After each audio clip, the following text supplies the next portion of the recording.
Hi everyone, it's Andy here. I'm going to read a couple more stories from the Book of Hob for you today.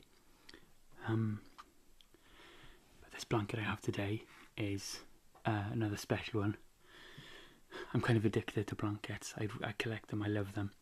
This is one that I had when I was a baby, so it's really, really old. But it's one my mum used to spread on the floor for me to play on. Okay, so let's see where we got up to.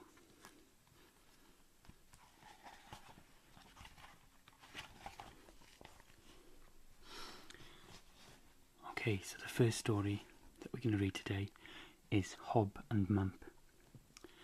Boy and girl know that Hob lives underneath the stairs. Mr. says nonsense. Mrs. says, what lovely fun. But boy and girl know that if they put a finger in a spy hole in the wood, a little hand takes hold of it and gives a tiny squeeze. That's Hob, they say. It's him. It's Hob, says Hob. It's me.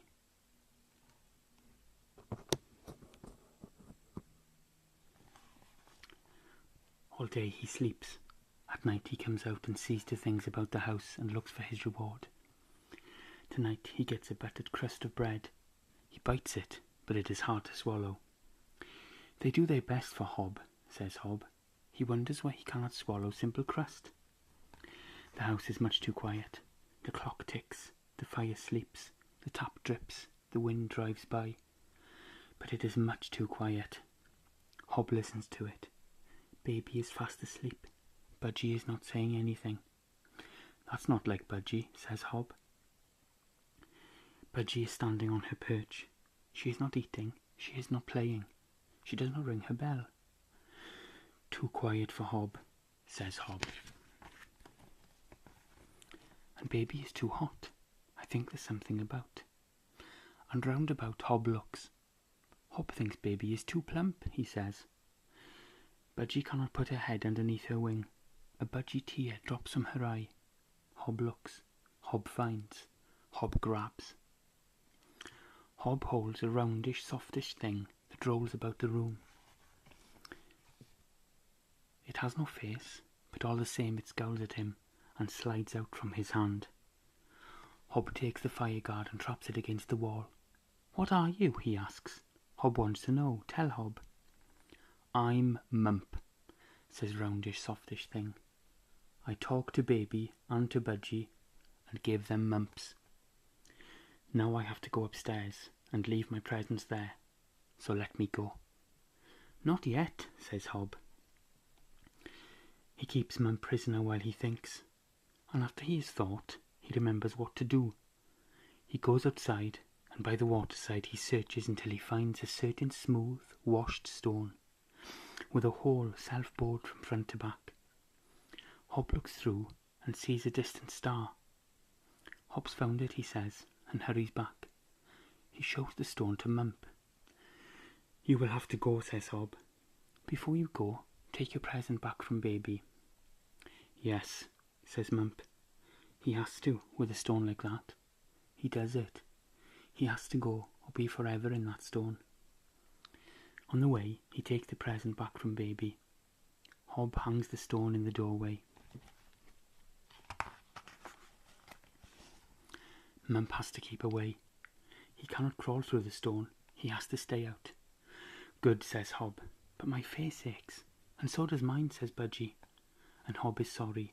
He forgot poor Budgie. He goes up to her cage, and there he kindly chews birdseed soft for her. Baby wakes up well, without a single mump. Hob lies in his cosy place underneath the stairs. He hears Mr. say to a visitor, This is Mrs. Here are boy and girl and baby.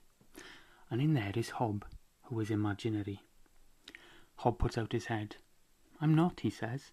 No one hears him. I wish Hob was more real, he says. Told you so, laughs Budgie. Hob isn't really there. Hob scowls, feeling cross. He goes to sleep again. He wakes up feeling sad. Something is not right. He hears boy and girl quarrelling at tea about the last tea cake, and baby cries, and someone gets a slap. Hob can tell, says Hob. Bad times have come. Today they will give me the last present. They give him something every night. He thinks it will be something to wear, and if it is, he will have to leave. It happens to Hob, he says. He stamps about the room. He slams the door of his cupboard. He trips over something in the corner of the room. Mind how you go, Hob, growls Budgie. What has tripped, Hob? Says Hob. If that's the best they can do for me, I'll be glad to go. Temper, temper, says Budgie, and Hob understands his bad feelings. I'm not cross, he says. Hob is never angry. Hob is calm. But someone's temper has been lost and left lying on the floor. You leave me alone, says Temper, in a horrible way, or you'll be sorry, sorry, sorry. Hob steps back.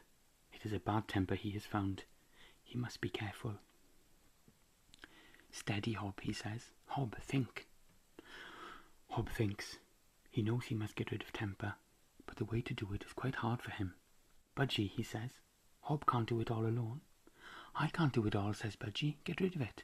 If it comes near me, my feathers will fall out. We have to count backwards, says Hob, from 5 and 20, like blackbirds in a pie. I can't count all alone. You start, Feather Duster, with the biggest number. Which is it? Says Budgie. 25, says Hob, I think. Budgie says 25. Hob works it out and says 24. He wakes Budgie and she says 23. Temper begins to move towards the door. Hob and Budgie go on counting. They must not get it wrong. 18, 17, they say. Temper stands in the porch. 8, 7, say Hob and Budgie. Temper gets to the garden gate. 3, 2, 1, say Hob and Budgie. 0. Lift off, says Temper, and goes stamping down the road. Thank you, Budgie, says Hob. He takes his reward, the buttery tea cake boy and girl fought over. He gives Budgie currants from it. 1, says Budgie. 2, says Hob. 3, says the clock. Hob and the cough. Poor Hob, the children say. He can't be well. We heard him cough, say girl and boy. Nonsense, says Mister. There's no such thing as Hob. Let them have their fun, says Mrs. Hob is in his cupboard underneath the stairs. He hears them all. Hob did not cough, he says. There's something going about, that's all. At night he comes out to look. Budgie sings. Quiet, please. Hob's listening, says Hob. Listening to me, says Budgie, and sings a little trill. Hush, says Hob. Listen. Did you hear that? There was a little trill from someone else. A little song.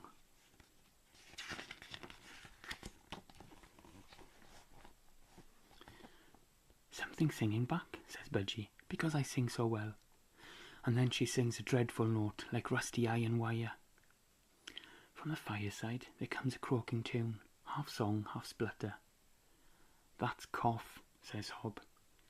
Hob doesn't know he's there until he gets in someone's song. Brr, says Budgie, swinging upside down to cough. Well, hang in there, says Hob. Hob will look by the fireside. By the fireside, a little cricket sits. He tries to sing, but every time he does, the cough starts with him. Saw, saw, saw, goes cricket. Hack, hack, hack, goes cough. Think, think, think, goes Hob. Hob thinks. When they come down in the morning, says Cough, I'll jump on Mr., Mrs., boy, girl and baby, all of them. Hob walks about thinking. He grows tired of thinking. Budgie goes, hisk, hisk, hisk. Cricket goes, husk, husk, husk. Hob gives up. He doesn't know what to do. Hob goes to see what present has been left for him tonight. He thinks, if it is clothes, I'll go. If I can't get rid of a simple cough, I'm not fit to stay. In the bowl where gifts are put, he finds a little bottle and a tiny spoon. In the bottle there is something black and sticky, sweet and strong. Hob knows what it is. How kind the people are to him. It is cough syrup, cough cure. Hob takes the bottle first to Cricket. Open wide, he says, and Cricket swallows down. Out jumps Cough. Open wide, says Hob to Budgie. Budgie opens wide and swallows down. Cough jumps out.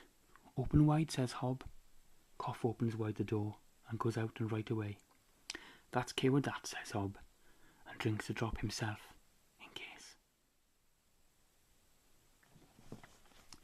Well, I hope you enjoyed that.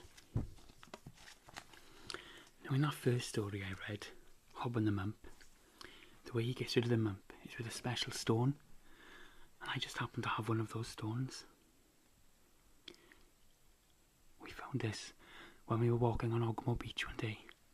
We took Oscar for a walk, and we found this lovely stone, and you can see right through it. So maybe I'll hang it up to make sure I don't get a Mump.